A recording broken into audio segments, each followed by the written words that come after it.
ሐራም ብር የልጆችን ባህሪ ይለውጣል፣ የሚስትህን ባህሪ ይለውጣል። እመነኝ።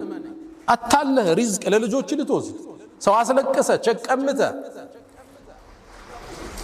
የሰው ስራ አበላሽተ ልጆችን ልትመግብ ከዛ ህንፃ ሰርተህ ማሻአላህ ብለህ ልትለጥፍ من غش فليس منا ከኛ አይደለም አሉ ነብዩ አለይሂ ሰላቱ ወሰለም።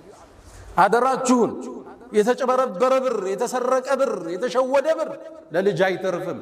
ለአካል ጤና አይደለም፣ የአእምሮ ረፍት የለው። ንጹህ አእምሮ ምቹ ትራስ እሱ ነው። የሰው ዱዓ የሌለበት ለቅሶ የሌለበት ዘግተ ያልጠፋበት ስራ ጣፋጭ ነው፣ ለልጅ ይተርፋል። ሐራም ብር የልጆችን ባህሪ ይለውጣል፣ የሚስትህን ባህሪ ይለውጣል። እመነኝ። ለዛ ነው ሰለፎቹ ባሎቻቸው ወደ መርካቶ ሲወጡ ሚስት ተከትል አንድ ማሳሰቢያ ትለዋለች፣ እባክህን ሐራም ይዘህብን እንዳትመጣ፣ ከረሃብ እንታገሳለን ከሳት ግን መታገስ አንችልም ትለው ነበር። من غش فليس منا መርካቶ ላይ የሚሰማው አስደንጋጭ ነው። አስደንጋጭ የተበላሸን ነገር ደብቆ መሸጥ ኖርማል እርድናም ነው። አንተ ቢዝነስ አልገባህም ሁሉ ሊል ይችላል። ጤናን ከፈለክ ጣፍጦ መብላት ከፈለክ የሰጠህን አላህ በሐላል ይሄ ደርድረው ለልጅ ልታወርሰው ነው። ይሄን ሁሉ ብር ላንተ እኮ አይሆንም፣ ቀብርም አብሮ አይገባ። ልጅህ እንደፈለገ የሚያረጋውን ብር ሰው አስለቀሰ ታመጣለህ። የሙስሊም ነጋዴ ባህሪ التاجر الصدوق الأمين እውነተኛ ነው፣ ታማኝ ነው። ሙስሊም ካበለ ቀኑ ዘነበለ፣ ሙስሊም ከዋሸ ቀኑ ተበላሸ።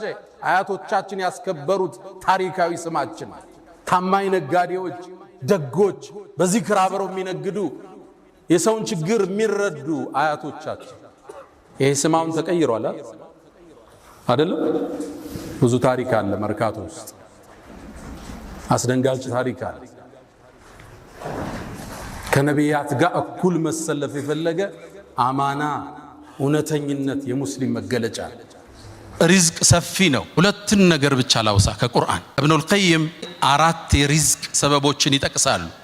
አንደኛው ቂያሙል ለይል ይላል። ከሌሊቱ ተነስቶ ሰዎች ተኝተው አላህን መመሳጠር የደጋግ ባሮች ሱና ደቡ الصالحين قبلكم የአላህ ባሮች ከሱብሂ 1 ሰዓት በፊት አታጣቸው። በጣም ደግ ሲሆኑ 2 ሰዓት በፊት አታጣቸው። ከሌሊቱ ጊዜ የሌለው ሰው ቀን ላይ ለመድመቅ እንዳያስብ።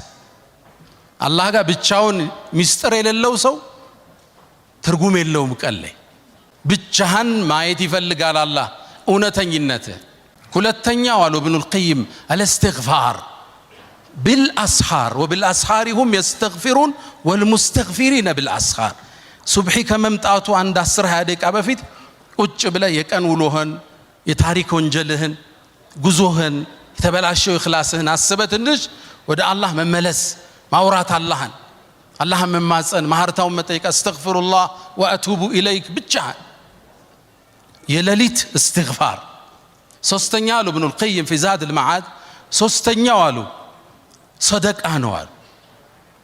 ሰደቃ መስጠት ያወጣው አይጎልም። ወማ አንፈቅቱም ምን ሸይእን ፈሁወ ዩኽሊፉህ፣ ምንም ነገር አትሰጡም የተካውት ቢሆን እንጂ። አሁን ብዙ ወጪ ያወጡ መሻይኾቻችን አሉ አይደል?